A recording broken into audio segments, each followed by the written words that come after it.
کرتا ہے۔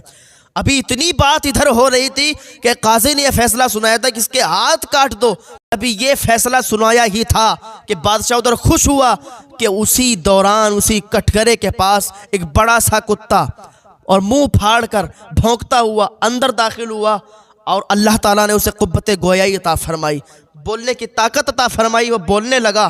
آپ کو اللہ پر پختہ یقین ہو جائے تو پھر دنیا کی کوئی طاقت آپ کو نقصان نہیں پہنچا سکتی۔ دنیا کی ساری طاقتیں آپ کے پیچھے لگ جائیں، دنیا کی ساری طاقتیں آپ کو گرانا چاہیں، پھر بھی کوئی آپ کو گرا نہیں سکتا، کوئی آپ کو نقصان نہیں پہنچا سکتا۔ بس آپ کو اللہ پر یقین پختہ ہو۔ اگر اللہ پر یقین پختہ رکھتے ہیں تو پھر آپ کامیاب ہیں۔ آپ کو میں ایسے ہی واقعے سے روبرو کراؤں کہ ایک لڑکی تھی، اتنی عبادت گزار تھی کہ شیطان اس کے پیچھے لگا ہوا تھا کہ اسے بہکائیں، اسے عبادت سے روک دیں، لیکن شیطان نے اپنے پورے زور آزما لیے لیکن لڑکی کو بہکا نہیں سکا۔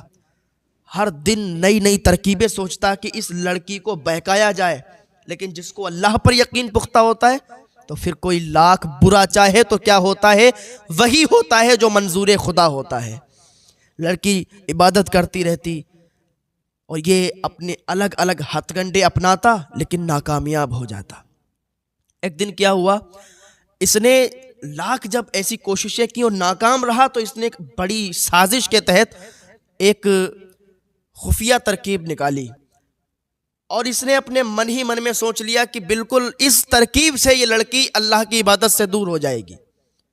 اپنے جو بھی اس کے چیلے تھے، جو بھی اس کی برادری کے لوگ تھے، شیطان اکٹھا کر کے اور اس نے منصوبہ بنایا، ترکیب نکالی کہ ہم ایک بہت ہی خوبصورت چہرہ دھارن کریں گے، بہت ہی خوبصورت چہرہ اپنا بنائیں گے، خوبصورت لڑکے کی شکل میں اس کے سامنے جائیں گے، اور جب خوبصورت لڑکے کی شکل ہوگی اور ایسا چہرہ کہ چاند بھی شرما جائے، تو ایسا چہرہ جب اس لڑکی کے سامنے جائے گا تو یہ تو بس میری طرف کھینچی چلی آئے گی، عبادت سے دور ہو جائے گی، یہ پھر عبادت میں اس کا دل نہیں لگے گا۔ تو اس نے اپنا جو روپ تھا بدل لیا، اپنا چہرہ چینج کر لیا، اور ایسا روپ اس نے دھارن کیا کہ اتنا حسین و جمیل بن گیا کہ چاند بھی شرما جائے، اتنا خوبصورت، اتنا حسین و جمیل۔ اور وہی کہتے ہیں کہ جس کو اللہ پر یقین پختہ ہو تو پھر کوئی بھی اسے نہیں گرا سکتا۔ تو شیطان نے اپنی شکل کو تبدیل کیا اور ایک خوبصورت لڑکے کی صورت اختیار کی اور لڑکی کے سامنے آیا۔ لڑکی جب عبادت سے فارغ ہوئی تو لڑکی نے جیسے ہی نظر اٹھا کے دیکھا تو لڑکی نے اس کا چہرہ دیکھا کہ بے ہوش ہو گئی، بے ہوش ہو گئی، گر گئی۔ شیطان خوش ہو گیا، لڑکی بے ہوش ہوئی، شیطان خوش ہو گیا کہ دیکھو دیکھو، اپنے چیلوں کو بلانے لگا، اپنی برادری و قبیلے والوں کو بلانے لگا کہ دیکھو میں نے اس کو آج فیل کر دیا، یہ آج عبادت سے بہت دور ہو گئی، یہ میرے چہرے میں گم ہو گئی، اب دیکھو یہ جیسے ہی اٹھے گی تو میری طرف بھاگتی ہوئی چلی آئے گی۔ شیطان بہت خوش، اس کے چیلے چاپڑے بہت خوش۔ لڑکی جب اٹھی اس نے پھر انہی نظروں سے اس لڑکے کو دیکھا تو پھر اب بے ہوش نہیں ہوئی، اس نے اللہ کی بارگاہ میں ہاتھ اٹھائے، پروردگار تو کتنا اچھا ہے کہ تو نے کتنا خوبصورت نوجوان بنایا، تو نے کتنا خوبصورت انسان پیدا کیا، یہ اتنا خوبصورت کہ چاند بھی شرما جائے، تو جس نے بنایا ہے وہ کتنا خوبصورت، وہ رب کتنا خوبصورت ہوگا۔ اللہ اکبر۔ لڑکی یہاں پر بھی نہیں بہکی، اس نے کہا اب تو مجھے میرے اللہ سے اور زیادہ محبت ہو گئی، اب تو میں اللہ کی اور عبادت کروں گی، اب تو اللہ کی عبادت کرنے میں مجھے اور دل لگے گا، کیونکہ مجھے یہ نہیں چاہیے، یہ بننے والا نہیں چاہیے، بلکہ مجھے تو بنانے والا چاہیے کہ جس نے اتنا خوبصورت انسان بنا دیا، مجھے تو بس اس کو اب راضی کرنا ہے۔ تو اس لڑکی یہاں پر بھی یہ کامیاب ہو گئی اور شیطان فیل ہو گیا، اس کے جو بنائے ہوئے ہتھ کنڈے تھے یہ بھی ہتھ کنڈا اس میں شامل تھا، یہ بھی اس کا فیل ہو گیا، بس یہ جل گیا اور اسے بہت ہی شرمندگی ہوئی کہ یہ بھی میرا ہتھ کنڈا کامیاب نہیں ہوا، اور لڑکی عبادت سے دور نہیں ہوئی، اور یہ طریقے اپنانے لگا۔ لیکن وہی ہوتا ہے کہ جو گھر میں، ہمارے گھروں میں اگر ایسا ماحول بن جائے کہ ہماری بیٹیاں، ہماری بہنیں، ہماری مائیں اللہ کی عبادت میں اگر لگ جائیں تو پھر کوئی بھی پریشانی انہیں آنے والی نہیں ہے۔ ہمارے گھروں کا ماحول اگر ہو جائے ایسا کہ ہماری بہن، بیٹی، ماں اللہ کی عبادت میں مشغول ہو جائیں اور پردے کا اہتمام کر لیں تو ان کی دنیا بھی سنور جائے گی، ان کی آخرت بھی سنور جائے گی۔ یہ دیکھو یہ بیٹی، یہ بھی ایک باپ کی بیٹی، اور اللہ سے اتنی قریب، اللہ کی عبادت سے اتنی قریب کہ اس کو شیطان کی پوری گروہ اس کو بہکانے پر لگی، لیکن اس کو نہیں بہکا پائی۔ ابھی یہی اس کی ترکیبیں چل رہی تھی کہ اسی دوران اس شہر کا جو بادشاہ تھا اس کے کنگن چوری ہو گئے۔ وہ کنگن چوری ہوئے تو اس نے اعلان کروا دیا کہ بادشاہ کے یہاں سے کنگن چوری ہوئے ہیں۔ تو جس کے پاس وہ کنگن مل گئے اور پتہ چل گیا کہ اس شخص نے چرائے ہیں، تو یہ سمجھو کہ اس کے ہاتھ بھی کاٹ دیے جائیں گے، اس کے پیر بھی کاٹ دیے جائیں گے اور اس کو کڑی سزا ملے گی۔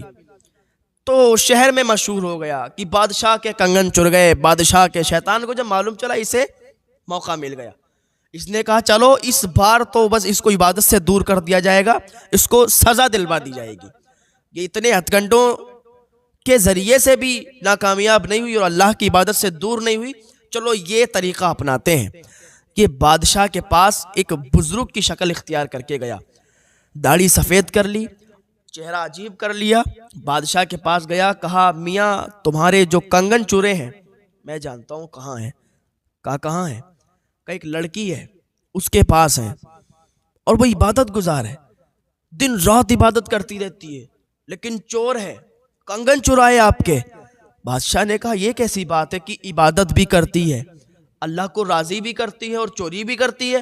ایسا تو نہیں ہو سکتا۔ اس نے کہا میاں میرے پاس ثبوت ہے۔ کا ثبوت کیا ہے؟ کہا میں نے اس کو پہنے ہوئے دیکھا ہے۔ کہا اچھا ایسی بات ہے تو پھر اسے پکڑ کے لاؤ۔ سپاہیوں کو بھیجا، سپاہی گئے، دروازہ کھٹکھٹایا، وہ نماز پڑھ رہی تھی، عبادت کر رہی تھی۔ جب عبادت سے فارغ ہوئی کہا مجھے پریشان کیوں کر رہے ہو، آپ لوگ کون ہو؟ کہا بادشاہ نے مجھے بھیجا ہے، چلو بادشاہ کے پاس۔ کہا میں کیوں جاؤں؟ کہا تم نے بادشاہ کے کنگن چرائے۔ کہا یہ کیسا الزام ہے، مجھے میری عبادت سے دور مت کرو، میں اللہ کو راضی کرنے پر لگی ہوں، عبادت کرنے پر لگی ہوں، اور تم لوگ ایسے آ کے مجھے ڈسٹرب کر رہے ہو، مجھے معاف کرو، تم لوگ جاؤ، میں کوئی چور نہیں ہوں۔ سپاہیوں نے کہا اچھا ناٹک ہے، کوئی بات نہیں، جلدی پکڑی جاؤ گی، چلو بادشاہ کے پاس۔ دن رات عبادت، اور یہ جھوٹی عبادت دنیا کو دکھانے کے لیے تم بدنام کر رہی ہو عبادت کرنے والوں کو، تم بدنام کر رہی ہو عبادت کو، نام دے رہی ہو عبادت کا اور کر رہی ہو چوری، کنگن چرائی ہو بادشاہ کے۔ اس کی آنکھوں سے آنسو نکلنے لگے، مولا یہ کیا بات ہے؟ باہر سپاہی دروازہ کھٹکھٹا، چلو بادشاہ بلا رہے ہیں۔ اس نے اللہ کو یاد کیا اور اللہ پر بھروسہ اور پختہ یقین تھا۔ اس نے کہا چلو اللہ جب میرے ساتھ ہے تو پھر اللہ ہی اس کو ٹالے گا جو بلا مجھ پر آئی ہے۔ دروازہ کھولا، کہا چلو۔ سپاہی اس لڑکی کو لے کے آئے بادشاہ کے پاس۔ بادشاہ کے پاس لائے تو بادشاہ نے کہا اچھی ترکیب آپ نے سوچی ہے، دن بھر نماز پڑھو، رات میں چوری کرو، کنگن دوسروں کے پہنو۔ اس نے کہا کیا بات کر رہے ہو بادشاہ سلامت، آپ ایسی باتیں آپ کے منہ سے اچھی نہیں لگتی، آپ مجھے چور کہہ رہے ہو، میں نے تو چوری نہیں کی۔ کہا خاموش، خبردار کچھ بھی بولی، تم یہ عبادت کرنے والوں کو بدنام کر رہی ہو، عبادت کو بدنام کر رہی ہو اور چوریاں کرتی ہو، کنگن چراتی ہو، دیکھو تم نے پہنا ہوا ہے۔ کہا رہے یہ کنگن یہ تو میرے ابا نے مجھے دیا تھا، یہ تو میری وراثت میں مجھے ملا ہے، میرے پاس 6 کنگن تھے، 5 میں نے بیچ کر اللہ کی راہ میں ان کو پیسوں کو تقسیم کر دیا، اور 1 کنگن میں نے اس لیے روک لیا کہ یہ میرے ابا کی نشانی ہے، میرے ابا نے مجھے دیا تھا اس لیے نہیں بیچا۔ کہا اچھا تم نے اچھی ترکیب ڈھونڈی ہے، بہانہ بھی بنا لیا اتنی جلدی۔ اس نے کہا میں بہانہ نہیں بنائی ہوں۔ بادشاہ نے مانا نہیں، قاضی کے پاس لے گیا، کیونکہ اس ٹائم بادشاہوں کی بھی اتنی نہیں چلتی جتنا قاضی کی چلتی تھی۔ قاضی فیصلہ کر دیتا تھا، بادشاہ ہوتا وزیر ہوتا کچھ بھی اس کو ماننا پڑتا تھا۔ قاضی کے پاس گیا، فیصلہ۔ بادشاہ نے کہا کہ میرے کنگن اس نے چرائے ہیں، دیکھو یہ پہنے ہوئے ہیں۔ لڑکی کہتی رہی بار بار کہ نہیں میں نے نہیں چرائے، میں تو اتنی عبادت کرتی ہوں، اللہ کو راضی کرنے پر لگی ہوں، مجھے چور کیوں ٹھہرا رہے ہو آپ لوگ؟ کسی نے کچھ نہیں مانی، یہاں تک کہ قاضی نے بھی نہیں مانی۔ قاضی نے نہیں مانی، فیصلہ سنایا کہ چلو اس کے ہاتھ کاٹ دو دونوں، یہ جھوٹی ہے۔ جب اس نے یہ سنا کہ مجھے یہ فیصلہ ہو گیا میرے ہاتھ کاٹ دیے جائیں، میں جھوٹی ہوں، اس نے اللہ کو یاد کیا، مولا میں تیری عبادت میں لگی رہتی ہوں، میں تجھے راضی کرنے پر لگی رہتی ہوں، پر مولا یہ مجھے جھوٹا ثابت کر رہے ہیں، یا اللہ میری مدد کر۔ جب اس نے اتنا کہا تو اللہ تعالیٰ ان لوگوں کی مدد کیا کرتا ہے جو اللہ کا ساتھ دیتے ہیں، جو اللہ کو راضی کرنے پر لگتے ہیں، جو اللہ کی رضا چاہتے ہیں، جو اللہ کی عبادت میں مشغول رہا کرتے ہیں، پھر اللہ انہی کی مدد بھی کیا کرتا ہے۔ ابھی اتنی بات ادھر ہو رہی تھی کہ قاضی نے یہ فیصلہ سنایا تھا کہ اس کے ہاتھ کاٹ دو۔